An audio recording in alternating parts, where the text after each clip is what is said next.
अगर आपने अभी तक हमारा चैनल सब्सक्राइब नहीं किया तो अभी सब्सक्राइब करें और बेल आइकॉन को क्लिक करके हमारी लेटेस्ट वीडियोस के बारे में।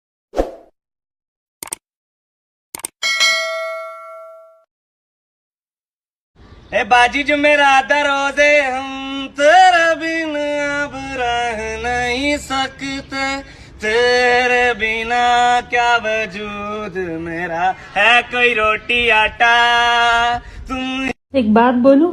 हाँ बोलो। बुरा तो नहीं मनाओगे? नहीं नहीं, बहुत कोजे हो।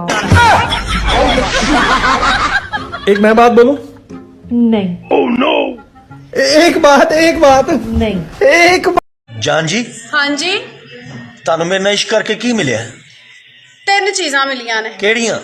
इश्क, मुश्क ते खारिश। एक बात बोलूं? हाँ बोलो। बुरा तो नहीं मनाओगे? नहीं नहीं, बहुत कोजे हो। एक मैं बात बोलूं?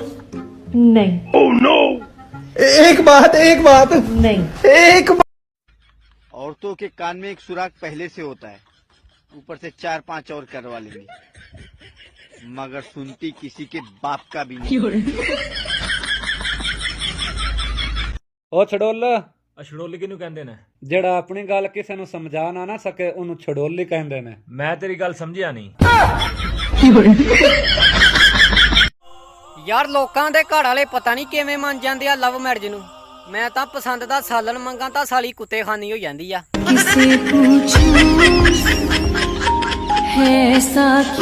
ਤੈਨੂੰ ਇੱਕ ਗੱਲ ਪੁੱਛਾਂ, ਤੈਨੂੰ ਮੇਰੇ ਨਾਲ ਪਿਆਰ ਹੈਗਾ?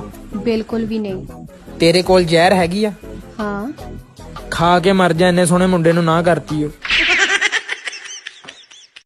ਇਹ ਜੀ ਕੁੜੀਆਂ ਵਲੀਮੇ ਤੇ ਜ਼ਿਆਦਾ ਖਾ ਕੇ ਲੋਕਾਂ ਚ ਰੋ ਰੋ ਕੇ ਕਹਿ ਰਹੀ ਹੁੰਦੀ ਵੀ ਕੋਈ ਤੇ ਦੱਸ ਦਿਓ ਵਾਸ਼ਰੂਮ ਕਿੱਥੇ।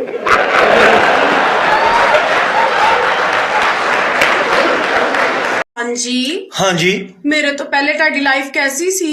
ਬੇਰੰਗ ਬੇਰੌਣਕ ਉਦਾਸ ਜਿਹਾ ਰਹਿਣਾ ਸਾਂ। अच्छा। ਦੁਨੀਆ ਫਜ਼ੂਲ ਲੱਗਦੀ ਸੀ। हाँ। ਫਿਰ ਤੂੰ ਮੇਰੀ ਜ਼ਿੰਦਗੀ ਚ ਆਈ, फिर ਜ਼ਿੰਦਗੀ ਵੀ ਫਜ਼ੂਲ ਲੱਗਣ ਲੱਗ ਪਈ। लड़कियां देना सिर्फ 2 ही काम है। ਕਿਹੜੇ ड्रामा वेखना ते ड्रामा करना।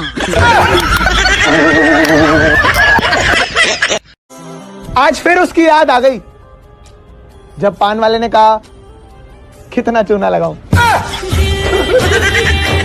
ਵੇ ਮੋਲਿਆ, ਇਹਨਾਂ ਨੂੰ ਦੱਸ ਕਿ ਮੈਂ ਤੇਰੀ ਪੱਕੀ ਮਸ਼ੂਕ ਆ। और नहीं ਇਹਨਾਂ ਨੇ ਮੇਰੇ ਅੱਬੂ ਨੂੰ ਦੱਸ ਦੇਣਾ ਵਾ।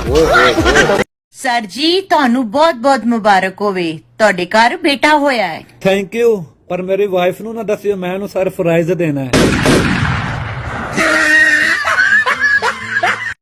ए बाजी जो मेरा दरोजे हम तेरे बिन अब रह नहीं सकते, तेरे बिना क्या वजूद मेरा है, कोई रोटी आटा तुम।